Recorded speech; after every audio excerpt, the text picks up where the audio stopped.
o le a tātou a mata i le tatalo. Mātou whaftai tele lo mātou atua le nei fo I taeao fau. Glory, hallelujah. Mātou ala whai mai le lii ia I manuia, o au wha manuianga.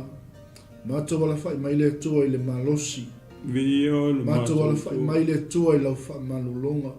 Glory, whaftai tele tamā le nei taeao. Ua a matalia le lii le au nanga I peo na iai. Whaftai lo mātou atua. Hallelujah. E te whaafou le lii o mātou manatu mo mātou langona le lii. Whaftai lau whaafuna, whaftai lau mamalu lo pa ia. O lo tau aveina I mātou tamā I le aso ma le aso. Whamanuia le tua I le whaafunga mai o sio mātou atu pele Samoa. Whamanuia le au whainga o tofi le lii. Ia iso se whata whai taulanga. Glory, hallelujah. So se au nanga ke wisiano le tua lo uioina lo tala le le. Hallelujah. Ia I le tua o manuia. Hallelujah. So sani ina le li o mātou loto. Whaangana ina le li o mātou lau lo whaiva. Ia wale sa vali o lo tala le le. Ia nganga pa ia wha atoe o ele ngā luenga. After I tele tamale ni taeao. Yes, Lord. Manuia ia I mātou umalawa le tua. Ia nisi fo I o la tau le tua o usu fi au mga luenga. Ia o le nei fo yaso. After tele tamafa manuia atu ia te la tau. Mai se nai whanau tono a onga. Ui malawe a I la tau tama I lo au. After I tele lo mātou tua. Ia tulu inga ia te tama. Ala toa le mātou talo. Amene, amene. Amen. Lord, hallelujah. Mua ona toe whatalo whatu fo I nei taeao mātango fie. Ia mai le lii. Ia I le auaunanga le Global Kingdom TV. Ia I le nei fo I aso fou o whaupopo mai le lii. Ia I lo o to soifua maso maua ni yola. Mua la ona whatuli mātu le swafa. Maua lunga, o loto lau tele o lo tātou tupu silisili. Ia o ia, o le na tai mai tātou. Ia I le nei taeao. Mātango fie ma le silisili ese. Ia I lo tātou wola, whaftai tele. Ia I le mafutaina o le tātou o nanga, o le Malū taeao faaleagaga. Ia e moli atu ia te oilo mauta malau lawa. Ia o whianga ia I tiute malawa singa o le aso. Ia masi foi a whai o leo awa nolo taini. Ia patalo whatu nei taeao. Le Malū taeao faaleagaga. Ia te oi le whanau pele a le tua. Ia tuina atu leo noa I le songa toina ia le tunu. Ia leo tato ia I whatalo whale nei taeao. Ia awa foi whafonga mai si tato o tunu. Ia, whaktai pasa. Tai mo le amanoa. Ia whiwhi foi e whatalo whatu marenga whaloalo. E manatu mare te tonunga ia leo mo foi ona whatalo whatu sunga li pule pasta mai. Ia male nei au nanga Global Kingdom TV channel. Ia pe ona masani ia I taeao taitasi. Ia o te whia ona wapi e te foi la se whatalo whaneitu la o taeao. Ia I lau whasausaunga Samoa. Ia opa ia mausai ni toe o isa mato whamitalanga nei taeao. E le manatu e le toe mawhai e se poto ma se ata mai ona toe a wawina upa ia mausa Samoa. Te tonu lawa upa ia na mai le vavau e o atu le whamavau. Ia e mai upa ia o le tua. Le na fua ipa ia uma. Ia ma te whataro whato I maleanganga whaloalo. Ia e lau tapua inga Samoa. Ia I le nei taeao fau. Ua tātou au lia whatasi mai le nei aso whaupopo I aso loto soifua. Ia maso mātou ola. Ia lewa fōa I mato e whaupopo mai I le tātou tapa au le langi. Ia au a whaife au mga luenga mo le nei aso fau. Ia whataro whatu fo I le au whainga luenga tutofi a le atua. Ia I tutonu o lea tau vine, ma lea tau vine, ma lea tau vine. Ia olo whapena ona tutu ai matangi olo. Au a lava ia le ui o ina o upo le malo le tua. Ia talo whapitoa tu lava ia te o le tangata o le tua. Ia malo wharitua. O whea lava se tafa o le rarolangi le nei. O e maua mai ai le nei Polo Kalame ia male au nanga Global Kingdom TV channel. ia mātou te whatalofa atu ia te oe le tangata o le atua ma lofa le tua ia ili nei taeao fou Malū le whatotoa Malū le ono sai Malū tau i le ngaluenga le atua le tatalo ia maua ia lo tau soifua le ngata i lea o lana whamalolonga i o tau tino ia o mawhau ai sili le whamalolonga faaleagaga ia mau foi le tau wha mau le upu ia awale ia le ekalesia te iso Iesu ia o se whatalofa atu le ia te o tau le o whaingaruna pa ia le tua ia le whangaruina fo ia uo mapaanga nei ala leo nei ala ata uo mainga ia o lo whapena ona fia pea ia sila mai moa mai fo matapua ia fo i le nei ala ata ia o lo mawhai ona mau atu ai ma momoli atu ai ia se Malū taeao faaleagaga ia ua lava le tao soina ia o lo soifua ia ma le tatou whainga malanga moli nei ia sefou ia whaftai Malū le tatalo talitono o lau tatalo ia leo mau ai pēr le malosi ma uwhi mesunga ia pasta ia mise leo whainga ruenga pa ia le tu o lo whapena ona afio mai ma ua i mai lea taimi ma lea taimi lea aso ma lea aso ia awa lava se tau maftanga faaleagaga ia o le ekalesia ke wiso ia ele ngata o lei aso ia o aso umalava ia whatalofa atu ai la ma le agaga fia tele nei taeao ina ua tatou fei loa i fia ia ua tatou le fei loa ia i le whanono ua le afe mai whainga malanga al manima le oti pasinoa i whainga malanga al manima le oti ia mai lau maota ma lau lau ia whape foi o maainga nei taeao fou ia o se whatalofa le ma le agaga fia tele ia le ekalesia keriso o le au whatuatua o le au pa ia ma le au pele ia le nei taeao fou ma le agaga whaaloalo ia whatai mo le avanoa pasta vi ia le tua praise the Lord amen ia whatalofa atu le tatou ainga i lunga o 𝐭𝐚𝐲𝐿 tatou Facebook live ia o tatou YouTube live ia mas foi lunga o tatou website ia o luanga ia toile au unanga Global Kingdom TV ia mo oi taeao te tasi praise the Lord ia o le tua me lau sunga le tunu nei taeao seki a me uma basta ia le manguia me uma le rufo le tua Malū le via le tua lau pale ia toe le toina ia i taeao te tasi fo ia wai le whaingo fia fo i le angai mai ia misi fo i o le taimi pisi lawa leo le taeao le tatou te ia mai le wā leo le ono anga i le iwa por sefulu ia o kei minga lai pisi ia le traffic ia alo angai mani ni taeao waftai mo le fisi pasta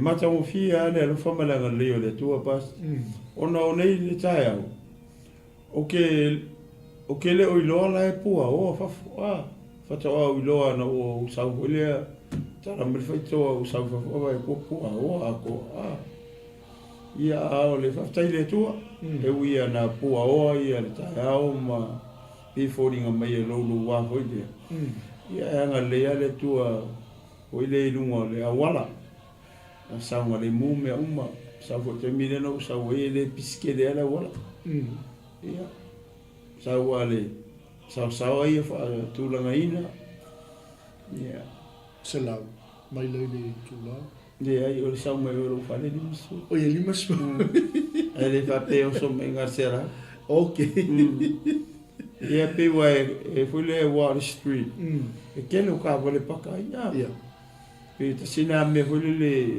a me se camina o so mai o puao a tola wala a ma kuala wala le mato e fai tu wala lua foi le tava le tanga te paka okay ia me se ainga foi kai faka i ongola ko ka vale ia wale o fico con foi le driveway o la to fanua ia o me le fa wala ia a pa pera te sa hulile o mo lo le merga a wole mfainga nga whepasi a i tā wale lua. Ia. Ngā leo whao ngā umai tā wale i tū umo leo wala. A kasaula. Ia o ngā lai whao ngai whoi ia le while mua o le. Ia ma common sense. Ia, Mandarin. Ia, Mandarin. So mai e 𝐭𝐴𝐻𝐿. Koe le whapea le wamantua la fia o makaka. Ia e le while mua le tū e loko. E le se mea la kam whai le ia whapea kuli loka sao. I la aka ke ai ko ule me whai ngā uwhi ima tā wale lua le wala o ngā le paka i ka wale. Le ala kam whai aka i ka e fosi a kulo ka halu ia e ka muka ki wei hoi se tangata whapasi mai ia. O pio ia o ngā while le watu hoi tae au mare whafo ngā Samoa. Ia whao ngā while ma whawhau. Whapea tate wa ai a kui o le si kua le wala kasi ka wale le kumai e kaurango ka ki wei whasau ka wale ngā. Ia e kua ala koe le wala pa whapea o le ke wa ai atu e whaka wale le iau kua. Ia e wa ai atu le si kua kasi ka wale le kumai. Ia mo ka ki wei le e whasau ka wale ngā. Wa a uma mai lor ta wale ngā kasi le si kua wala. Ke lo le ke le role pa mo e wa ko ka vale e farsa i le ka ke ia ia pe ku la nga fa pe ngai me la iki a pe nga ia ka ke learn mai fo nga le fa nga le o le ma fo se tu ro ia pe o se ka nga le so so ngi ko sai mala fa siri ne ta ia le ke mi la le ko sa bo ma ku wa e ku ia tele mai lo inisi awal al picco le la ngai mai le chacho mla valili o le sa on mla valili ngi kaya ia la ngai mela ngai I le mla valili ngai mai I mangeli ia alo ka shopping center o nga sawo le ngai ngai messi ngai mai ngai I le melo ia le chacho fanfasala fai asi fufusi o le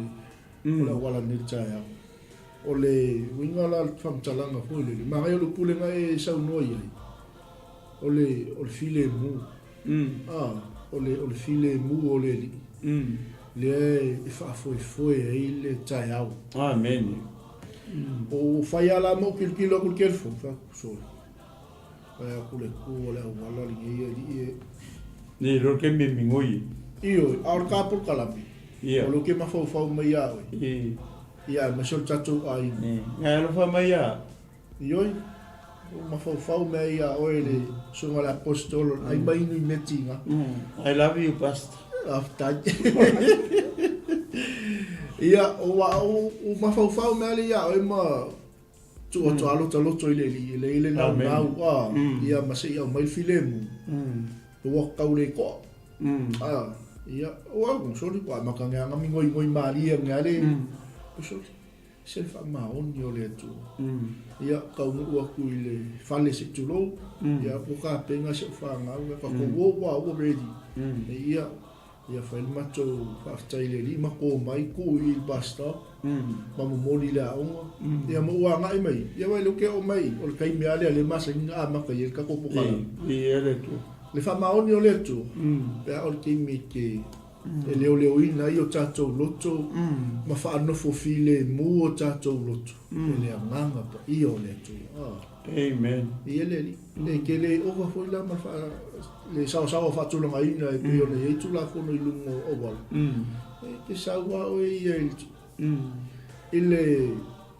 ele sa fa tu la ina wa e si la fie ile wala ma le wala a raslo ia io fa io le sau I moli mumu kip ka vale mai ngora wala ia ke so ia malaika wa le ske me kip ia ko ala ya wala ska vale le ma ai muni lo ka wat pe io mai va ngana le ko pika pa ko ni ta o lo fa so ma ia io se me il file mole li pasta ma io me le Samoa ia male tua o le ia tu no lo to a fio fo ima matou au mau ai. Ele pe foi lele o Samoa te leo taimi se i tulou. Ia e whaonga ia vai se i tulou fo e Samoa wari e whaiwhe au. Si o tatou atu i Samoa. Au nei le tulu nei ua tatou au mau ai. E kusa pole whale o loe kumai o i le sikula le ke uso al kapari. Pe onga le lifestyle nei e tulu ua kako au mau ai. O aula, o lo fie i e whaile ukure a pasta. So se sia. E so se kaimi a po le taeao, po le auri, po le a, o fie e whaile ukure. E se tangata foi, ia pe o sa uo, po ai lava. A tonu foi le masanga o foi a kua ia oe pa kaimi e kake o ai. Pe se upuhele le o kulou sa mo. Pero se upu le ua mau i lo ngutu se kurou sa mo mara u fafonga di tau. O ke fai o lo fifi, o ke le lope ai sea. Le upu le va drive safely. O maria i o le upu le pe o le tu lo sa mo mara u fafonga.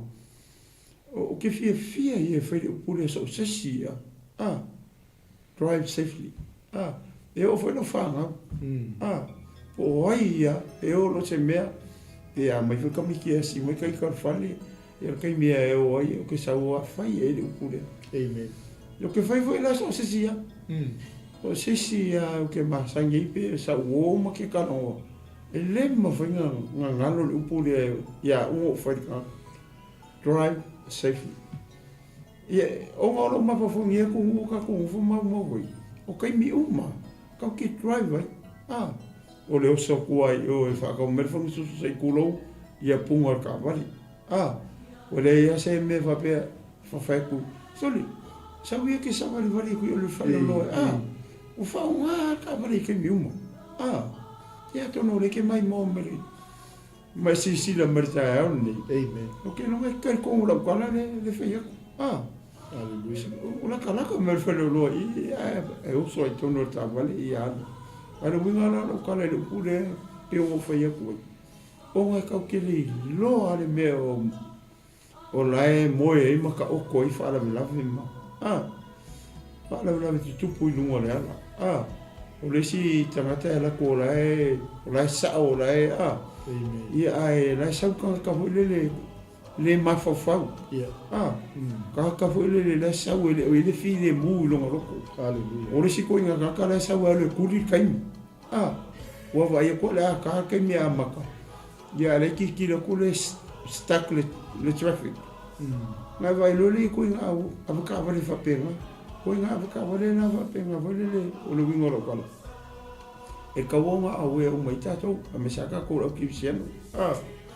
Ko inga la ka ke la ko ka le ka ki sawa. Amen. Aki usawa ka kipi mai se ki usawa la ve ai. Ia si tangata e o mai ka whapenga, mai so mariliu ai.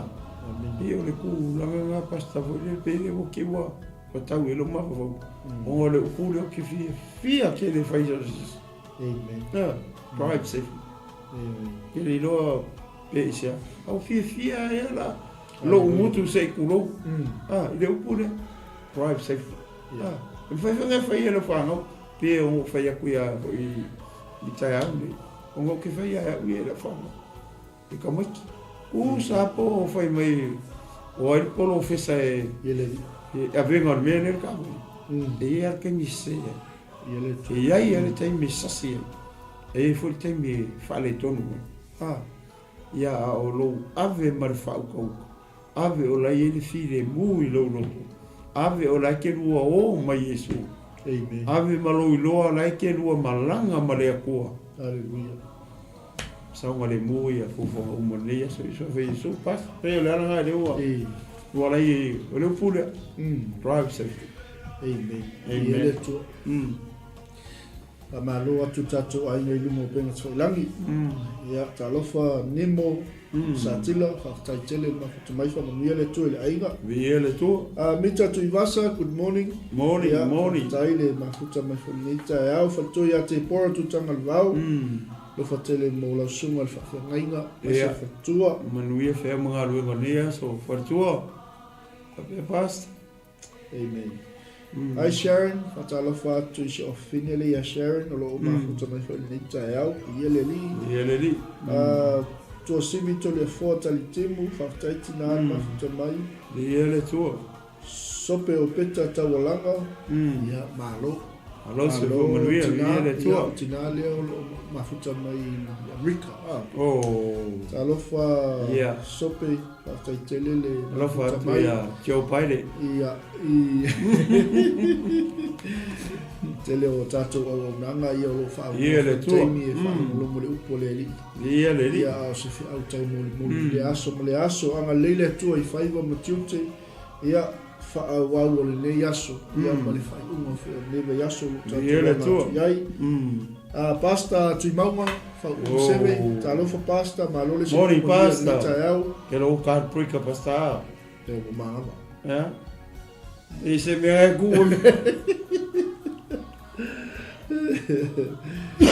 talofa atu le uso auna se a Josio ia ma lo le uso para ai mori ia le li whatalofa atu le uso ia Timothy vai papa ta seu ma lo le soifo manuia ia le tua ia whatalofa atu fo i la friend i sunga i le au ia Elia Samsoni futa mai Australia ia le tua praise the Lord glory hallelujah hallelujah talofa atu le sunga le whainga ia whaamanutu tanga le wau ia masi foi ia tinao ni ainga ia o ma mori hasta msara ia le tua ia tatonu le tino kasi asi vaenga le la tanga ia i o se me foi loa so soani mai ia le mampa ia ni taeao ia tatili ia ngai tatou Malū taeao faaleagaga ia o mai vaenga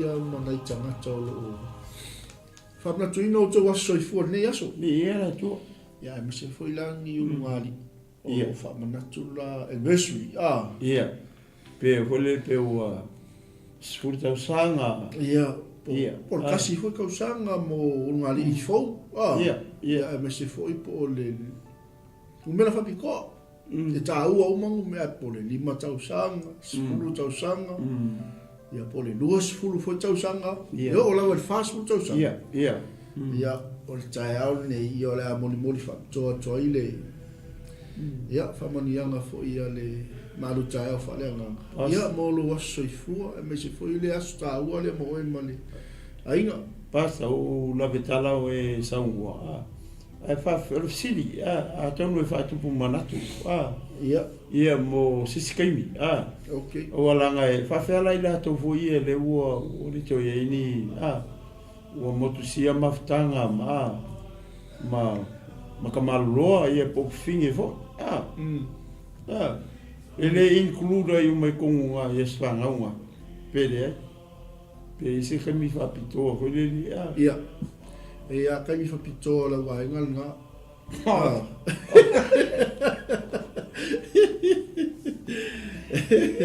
se va ngao o ye sa umea o le lo ia ke minge ia o fai no ia si fa manguia ku ia espeso ala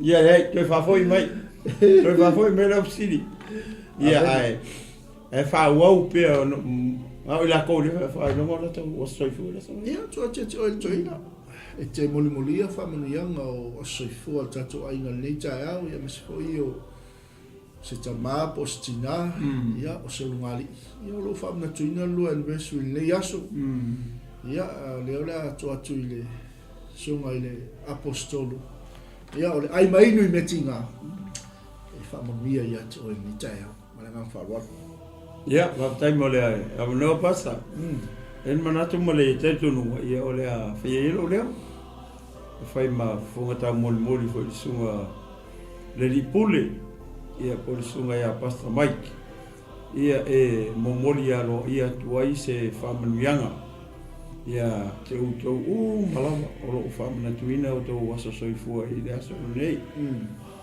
ole famtalanga le grupo Kingdom TV channel ia whamanuia tele le atua i o tau aso whanau. Ia alofa le atua i toi fōai i toi whapopo nisi aso tele whapene. Ia i aso lo tau soifua. Ia anga le fai le atua. Ia i lena whamalolonga ia te o tau uma, se tina, se tama, o se taravou, o se tamaititi, te tama posi reine. Ia ua whailunga ina alo na aso soifua. Ia i le aso le ia i le alofa mareanga le o le tua.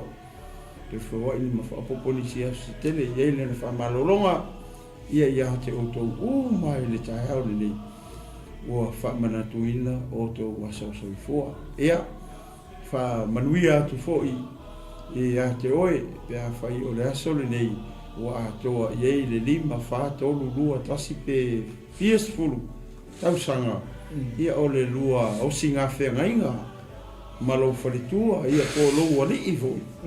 Whamanuia te le atu Global Kingdom TV Channel, ia i le lua anniversary, ia i le nei aso fau, le te talo, ia maua pea o lua le whearwhani.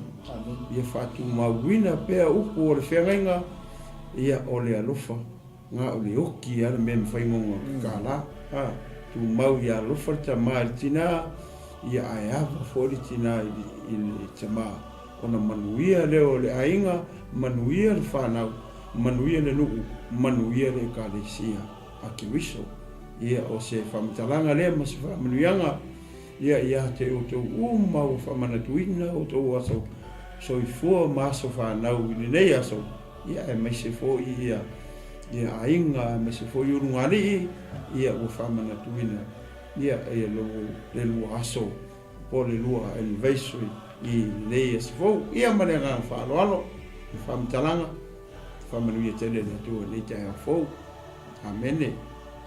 Ia le atua, ia. Nā wā, mōna mōli atu i alo anga whamanuianga fōi. Ia ale Malū taeao faaleagaga. Ia mo oe lea o loo whamanatuina o lo aso i fōi le so. Amen. Ia aso lua sumatasi o se tema. Ia na e soifua mai ai. Amen. Ia matali sapai ai. Oe ia e na iautua a. Ia ile nei fōi lalulangi. Ia e mese ia o tau fōi o loo whamanatuina ia anniversary nei taeao. Ia whai fōi e le estina pe le se tama. Ia say I love you Jesus. Happy anniversary ya Jesus. Ia.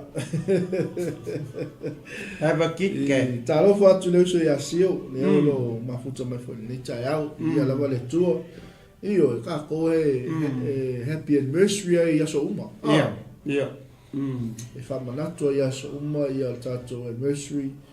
Ia ona aisea o le kako ke manguma loa ia so uma. Ia te lole la usaunia se talo pupu. Ia ma le talo. Ia e amatalia i fo i maltato a whaasoa faaleagaga ia o le tatou Malū taeao. Faaleagaga. Ia mo e sa mo le taeao tama. Si ato malima le taeao. Ia i lato uma walo le taeao. Ma se foi le tua o se tamau se me uma mai no fali i taeao ni ma sanga. Wow, whamanuianga le li i le mafutanga. Ta talo le tua.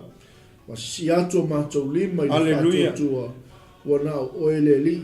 Olo e au maia le maloso. Oe le tua lo e whātumauina le oli olu. Le whea ngainga le au mai le tua.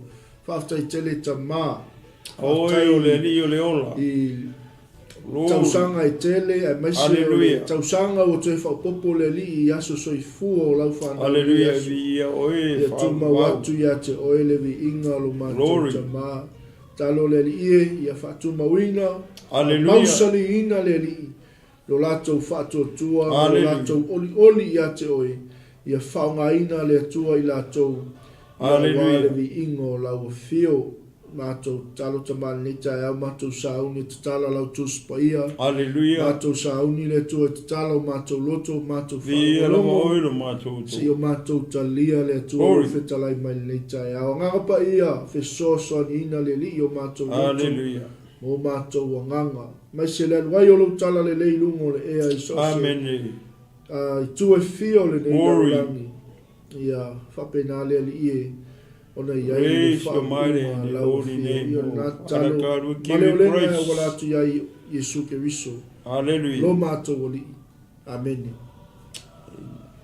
amen ia salo nai te silsila mani le taeao i le tātou tuswhaitau ia mesfoi o le tātou autu ia ua wha autu ina i le tātou Malū taeao faaleagaga ia mo oe le taeao keilo whaila huspa sau kofi ia whapea o malau kofi koe whaisisi kofi Yeah. ngā o le pe singa lua sifuru mingu kia lea ngai awhai kula ia lea la moli atu ai le ole vainga tā ua lea o le neipol kalami o le Malū taeao faaleagaga o le momoli ngatu o le upu a le atua Praise the Lord. mo tātou tangata Amen. o ele te mai mua mai ia tātou umalau Glory. ia i se mea fo'i wanga le lei mai ai le atua ia i tātou le nei aso Hallelujah. ia mas fo'i Glory. sau i koko sau ki mawhangwhanga ia pia ua bela hori ngai kaimi ia a ngai luma o lo mota i ke tulou i ke whaasawili ai mai whaala lupo le atua le taeao ia ai anga le mai le li ma le angang whaaloan Yeah, time mo la no pastor. Yeah, samo. Ole ata to nga ilo. Sa o le upo le tu le taeao nei. Le mo sila nei lungo le skui. Le o tu ai. Dia le tusi. Lucas fulu tolu.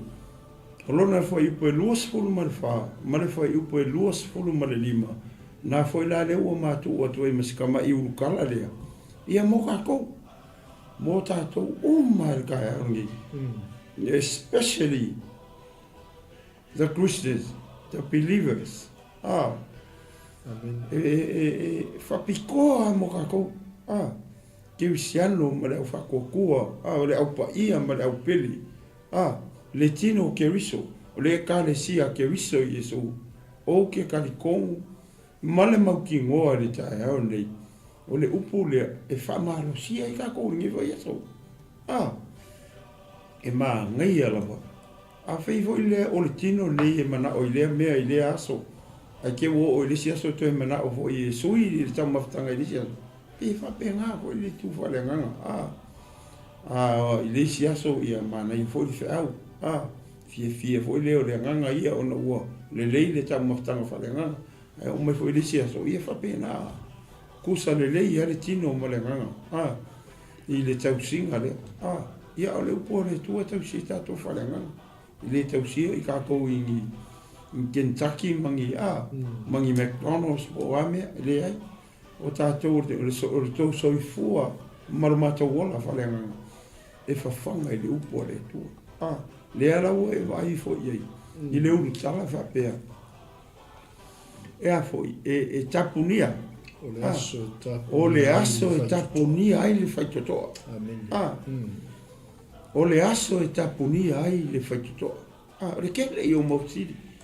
Ke ue whapea. O le ane whaikoko le whamei e le uri ia. O le ane whaitoa le tana noa mai ia e le uri ia. O le whamei i le aso e tapunia ai. Vavai la i le tala lea. Le ana mawhaitau atua i la i whai upu ia. E whatatau whai upu i. E lua whai upu. Na le lua whai upu. Ale tala, maria pa kau fai kau ako. A lewa ma autoa mai, ona ye upu le kong i. Lewa wa ma au mai. O le ma fai e le tala le.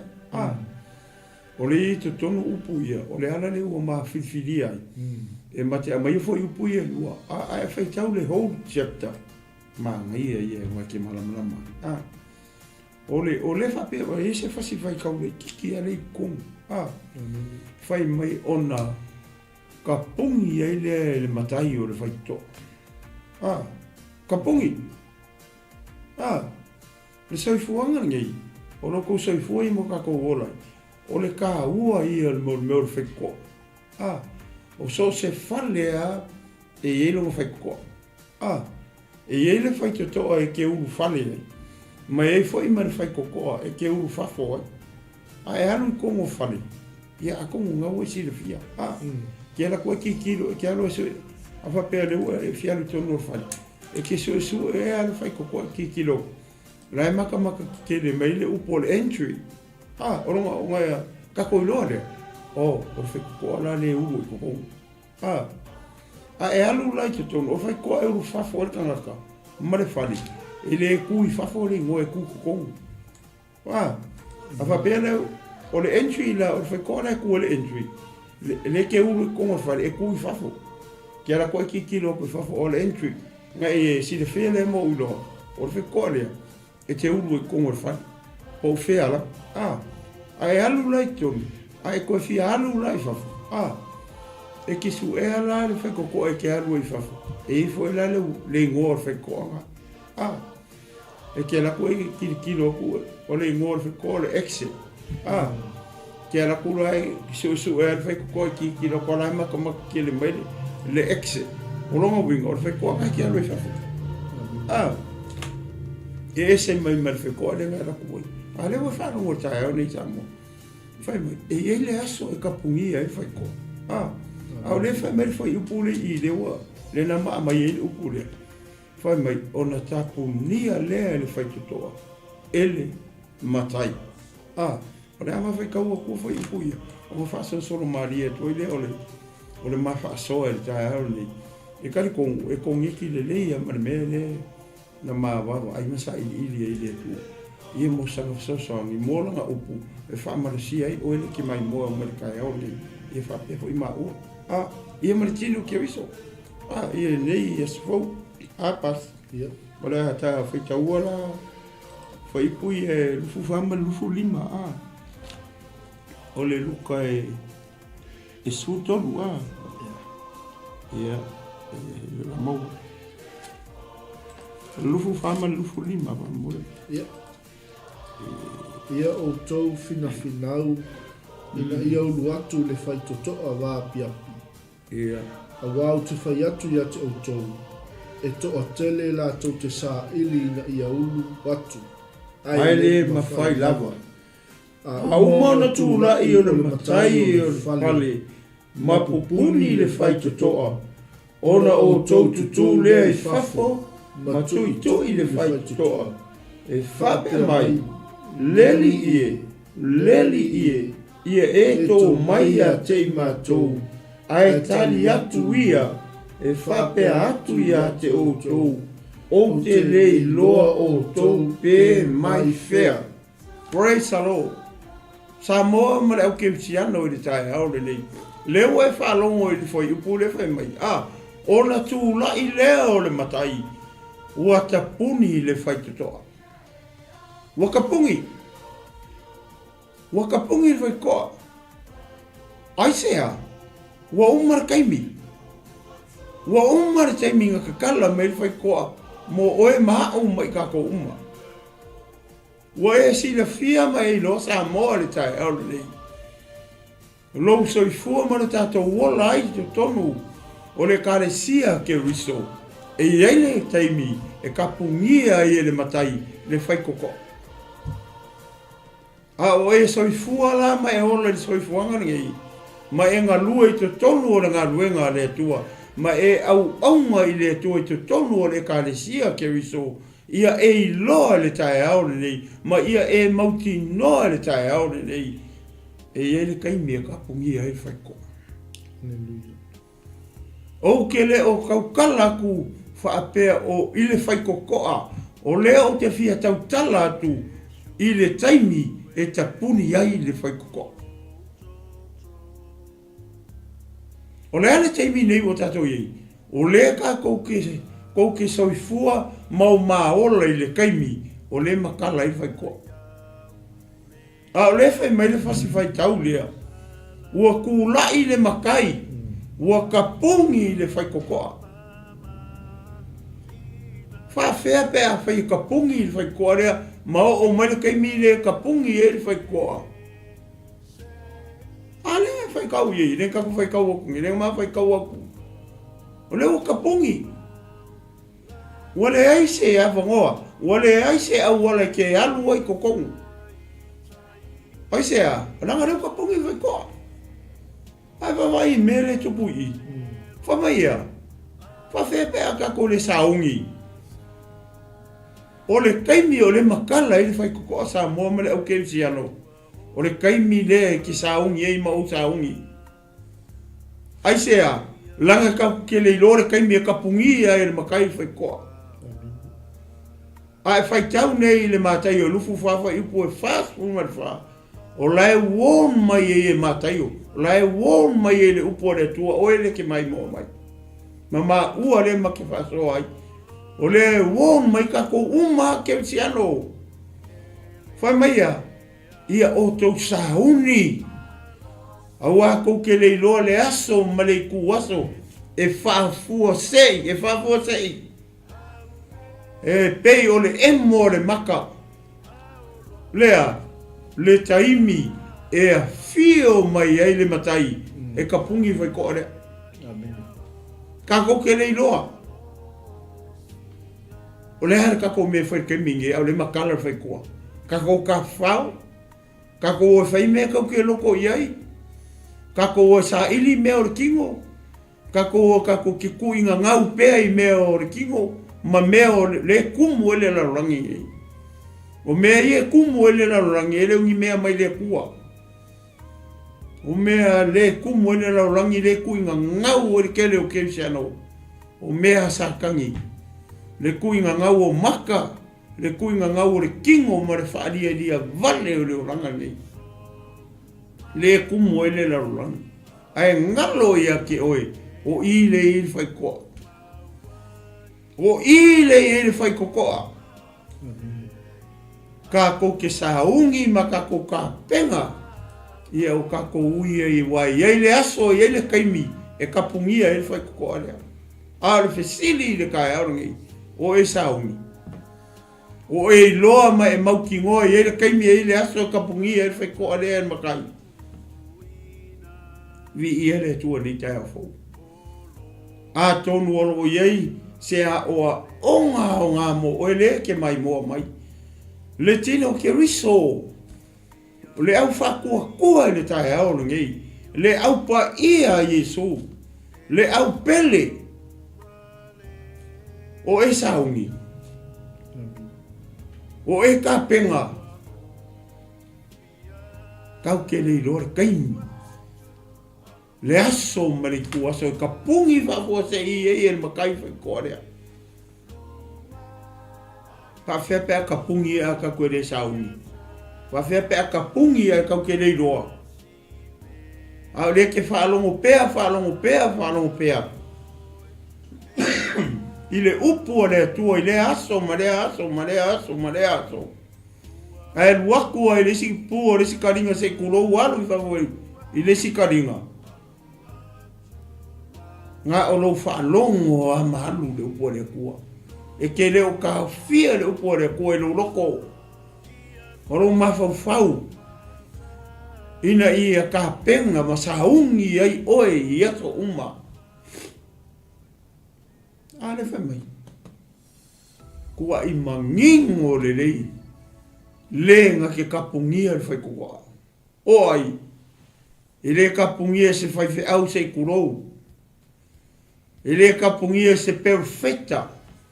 Se aposkolo, se kupu, se kai o se malo, se pale mia, se kupu o le lorangi. Nga ke kapungia e whai korea. Hale ue whalongo lei. Ore fisili ue saungi. Wa e ka penga. Wa e loa e kapungia e whai korea. Sa mo male au keusiano, male au whakua kua i le kai aurungi. Ia e loa, ma o loa, ma kako i loa. E le kaimi. E le aso, o e le tu aso. E kapungia i le makai whai koarea. E le leila le kapungia i le whai koarea. Halawa e kou. E le angar kapungia i le whai koarea. Hala ki whafo. Whai mai are tusi e wharinga. Whamai o lai ku o ia ma kui. Lai tu o ia ma kui whai koa. O lai whai koa le kui e le kau kala i tusi wharinga. O lo uloko, ma lo uloko mo kako uloko. Le ai kui mai ai. E le atua le fai kokoa o kako roko. Kui mai le a. Kui mai le upu pe o ngai whalongo mai e le kai aonge. O le ai kui e kua le upu i lo loko. E le o kai aonge e kakala. Kakala lo loko. Se i whauru fale le upu lea. Ina ia lo i nofo mau i to tonu o lo tangata. Ma e saungi ma e ka penga ai. E le aso e kapungia i e le makai whai koare. Whai mai ari tala le tuspa ia. Whai mai ari tala le tuspa ia. Ia noa malona a inga malanga whangau. Ka lofa i le rarulangi. I le taimi sa ta pena ai noa malona a inga. E whau le waa o le ata o le whao le tanga. E whape ngā uma ka ua le kai ao ngei. O lo whalongo i asa uma. I le upu o le atua. O le kaku i ka penga. O le whau le waa. O le whaa o le tanga. Ua umanga whau e Jesu le waa lea. A le ango mongi o le au mare sa vali le taeao ngei. Ia e iei kokongu. Ia e iei kokongu wa iei kai me kapungia i whaikoa. A le fisiri o e sa ungi. Whai mai ale tala ne whai mai e kaupou e kosipuru. O e ngā o e whakarikari whakoa whai awa. Ai whai tau i ele mātai o lufu lima whai upa sipuru ono. Whai mai o nā whio mai e lea o le whatoa whai awa. Ma whauru whale e o saungia. Te ilo tangata i e mga euru whale. Ma tangata i e ngā whauru whale le whakoa whai awa. O ai le whakoa whai awa. O le makai o le ainga. O ai le matai o Jesu. O ai e kapungia whai koa le whakarikari ei. O Jesu. E le kapungia kulou e le whaingaruenga pa ia le tua. E kapungi e le makai. E kapungi e le whakoa whai awa. E kapungi e Jesu. O e saungi. Tele kangaka le kukongu o le whaoratanga. O le iei to tonu i a leo saungi. Kako wawai le ata o tau pou e tau sipulu. Whai mai e popoko isi a whalea isi e le se upo maua. Ma te whalo ma o mai le fefe kaukule upo o le whalea. Ia au tau le tino ke riso. Ai o le upu lea, o lo tau mai ai, o le hikanga ka whapenga i kongo le kalesia. Nge ua whaakari, ua vai, ua sau le wala au, ngofo i e lunga, keu a kaula mepa, le uka nguru whakawa whai awa. Ai kapa akunga, ua le ai ma se suma upu e kasi. Whai mai ona lato uo ai le whaatau, ai a fio mai loa ma le whakawa whai awa. Ma whaaulu whale tau pou ia to o lima e kokoi. Ai wawa ai e le whai upa sifuru ongo. Lai whamakala kala le mai le whai upa sifuru ongo. Ka ngaka ia ngā whaaulu whale e le matai. O ai ka ngaka ia whai mai o e ua saunia. Ua e saungi. A whai o e le keimsiano leo e saungi. Vi ia le tua. E ke ulu whale le kapungia le whai koa le pe ngā mau. Mori mau o tuai le taeao nei. Ai a whai ka ke le i saungia ma ka penga inga. O lono winga e pe ia ka ua ra vanga ne ua whakausuau. Kau ke o lo whakausuau ai kapungi loa ma le whai koa le makai. O le asa whi au mas pamalosi i mo tātou. Ia e ngā lua i ngā ruenga le tua. Ia e au auna i ngā ruenga le tua. Ma le e kare sia ke riso Jesu. Ia e mauti noa le lei. E iei le aso e kapungia i e makai whaikoa lea. Aua na ona e ngā lue le malamalama. Aua na ona e sau te ngā lue. Ai te leo malamalama. E iei le taimi e iei le aso e kapungia i e makai whaikoa lea. A le fesili le kai au ngai mo oi. Le te mai mo mai ke usiang. Mama ua. Ua kako sau. A fai o kako o tangata ua sau nia. Pe ona fa mema tai o le lufu lima fo ipusulu ono. O ngā wha ulu fale lea e ia o tangata ia. O ai, o le tangata sauni, o le tangata tāpena, o le tangata mataala, o le tangata tatala, o le tangata ngalue, o le tangata ono sai mea ti ngā lue pungo wa i le alakangu, wa uma o saungi e ke riso i so la le whaakari mai o. Le whaapea mai longa rima. Ai whaafewhea pe a whai e tato te leo saungi. Ka lofa ia te oe maa. Ke leo kausanga ka ke ngā lulu e ko kongora ngā ruenga. Ale atua. Ai ke ua kapungia le whai kokoa. O ngā e kūro le i whafapoka kai. Kui. Kui le whai kokoa i whafo. Waloka le whai kokoa. O leo waloka le i whafo. Ai amuia le tangata e loka le whai kokoa rau e kong. Ai va fepe a fai loka fai kore ku ka wai fa. Pero me ala le fe mai maule. Foi pui e lo tonu Malū fa. O mai ora ko ku fa fo mo ku I aku. Le cara le vala o mai kong. O aku yoko ke le ro ko. O ese aku ko ke le ro ko. A le fa Malū lau ko la ko me sa fai ko re karesia. O koe wha malau, o koe whiau o kume sa whai kongo re karesia. A o le whalawe lawe, o le sau ko kongo. A le uku kui kua re koe whafo. Karesia ke riso i le kai au. I le o le kai au nge koe wawa ai e lo. Soi fua, malau taha pena penanga, mo le aso i kapungia e whai koare.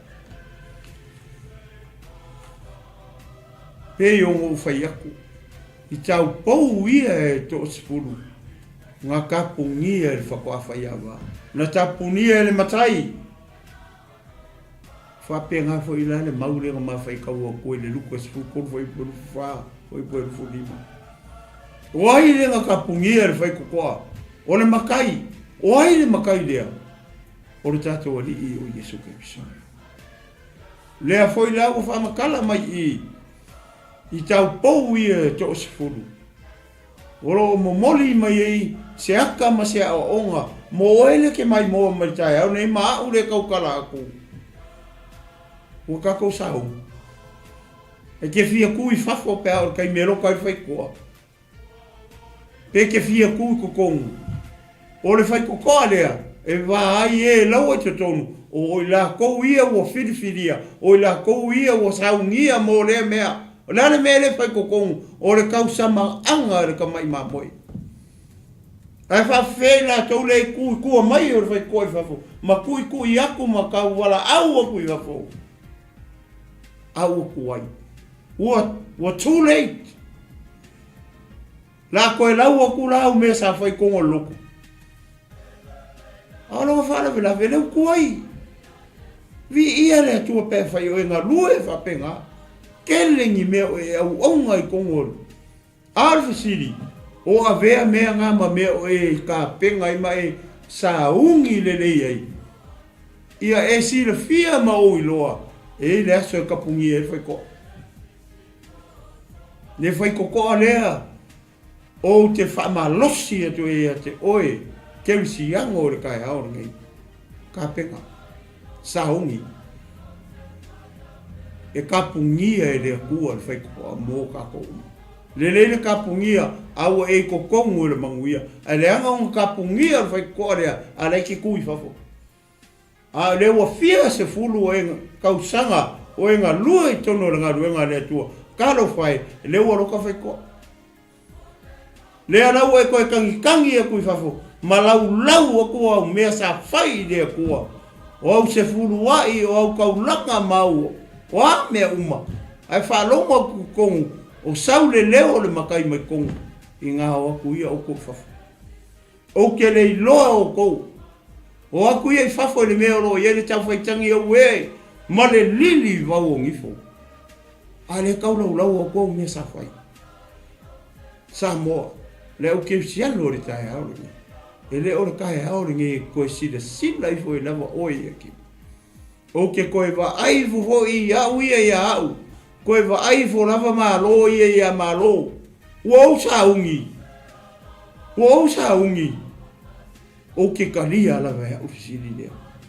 E ke kalia fo i ofisili lea le taeao le. E le kaimia kapungia e le tua le whaikoa. E fo le kaimia kapungia e le whaikoa lea. O le whaikoa lea a kapungia e le kua e le mwhaikakala sisi. A loka e le kua le whaikoa lea. E le ai ma sisi mwhaingon koe kāla le whaikoa lea. A le whaikoa. O le makala. O le makala le whaikoa mo e kai au ngai. O le makala. O le makala mo e le ke mai moa mai. O le makala fo i moa. Inga ia o ka penga a kokoa. Ia o iloa o ka penga. Ia o iloa o saungi.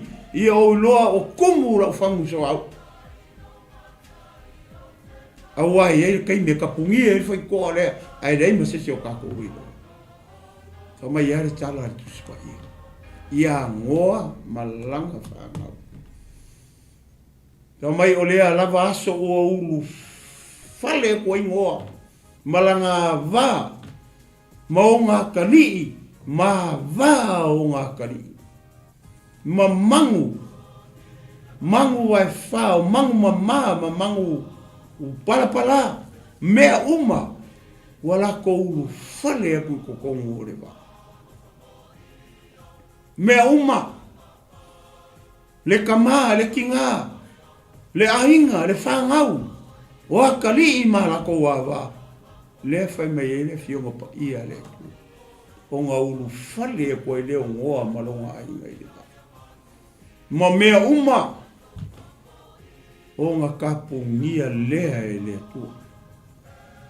O le whai koa. Sa moa mare au kipsiano le taeao. Ua e saungi. O le upu leo lo whamanatu mai ei mo oe maa umai kako uma. Ma le tino ke riso e le kai au ni ei. E iei le aso. E iei le taimi. E kapungia ai. E le atua le whaikokoa mo oe maa. Ai amu ia le tangata e kapungi le whaikoa lea. A lau e kokongu. Lau a uma ma whauru whale le kausa maa. Ia tau ina ia whamanuia tu. Le tua i lo loko malo fina ngalo le taeao ni e ala i lanau. Whaamala malama atiri atu e le nganga pa ia i lo loto le fe au o le neita. O le makala whaiko. O lo o makala pea le whaiko mo oe maa mai kako uma. Ai maise le tangata le na. O lo whaakua kuwai pea. Ona faisau fili tonu. Kezhiano lewa koe whamangakua. Ka penga. Ta pena maripoto. Ongo sai e le mea ngai ki ngai. Lea ngai vapi api le ala.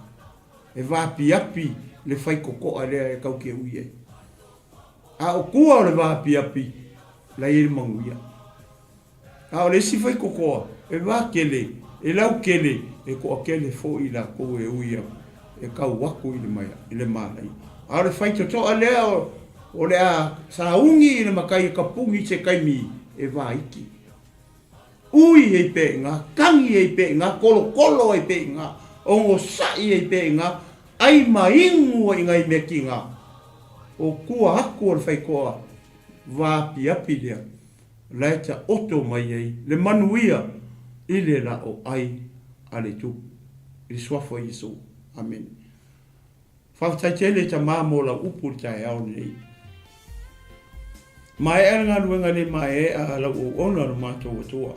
Ai o te talo a nganga pa ia ngā lue atu, lou mana lilo, ma wha atoa, lau upu le taeao nei, ia wha malama ina, ia loto ma fina ngalo, o no nei o mātou tangata, ai maise o le tino ke riso lau e ka le sia le taeao nei tama. Ia whamalo si ai i mātou uma. a o matala pea le faitotoa le. A le ua fetalai le taeao nei tama, e ele taimi e te tapuni ai le faitotoa le. E whaftai mo la upu. Le ua whamanato mai, ia mātou tu mau ai pea i le faitotoa le. Le angai vāpi api, ai mātou te tau atu i le manuia, le ola e whaavau malo, le malo, na saunia mo i mātou, ai le whaavaina le lalolangi le nei, o lo mātou nonofo, mau mauai. Ta mā, whamanuia lo nu umalau e karisia ni taeao, whamanuia le au whaingaruenga au na mo la tau whalitua. Mātou talo le ia, se upu au tau tala i o le tusa, malau whafonga tamai le aso nei, ia whamangalo mai au o lau au. Ai watu mea umai lau fio nei tu lau le aso le vi inga o le whamanu uma le whane tau. E vi i ai oe nei masa uma sei o atu i le whaavavau e whaavavau la. Whamanuia nei atunu o mātou nofo mau mauai. Whamanuia se o mātou atunu pele o Samoa. Iei o whamanuianga tamai tai pāle mia le whainga malo ma le kāpele. Mātou te susu e pēa o mātou whaamalama. Mo mātou wa ai atu se o mātou atunu pele o Samoa. Mo mātou talo atu iai. Ina ia mau o se manuia o se o mātou atunu pele o Samoa. E le whangaloina i Saraelu ma Yerusalema. E mātou te talo na e whātonu i mātou. Mātou te tatalo mo le file mo i Yerusalema. Tu waile angenu siri ma le pelo afi. E leo mai se sae ma sifo o mātou ma saute. A o si o mai i Saraelu umai o na file lo mātou atua. Ia mātou talo mo le file mo le lorangi tamā. O mea uma o loo i lau pule. A wai tu lau pule e hawao lau pule i mea uma. I le langi ma le lorangi. Ma la loifo le rorangi nei o la Iova ia lo mātou atua. Whamanuia pasta Mike mele nei au unanga whamanuia whaisunga whawhengainga ma le whaitua le pa ia o le nei e kare sia o tāpua ia fuafuanga uma a le nei ala leo ma le nei ala ina ia tele mamau alunga ai pea sauvi inga i lo ngoi Yesu ua o te talo ngala uto nei. Amen. Amen. Ia, le tua nei tu lau. Leaso, mai a teo nei, le tinu mala folu, pa pe foi sunga ia pasta Mike. Ia, ma te whatu whatu nei tu lau. Leaso Samoa, tau whatoi fua, Samoa.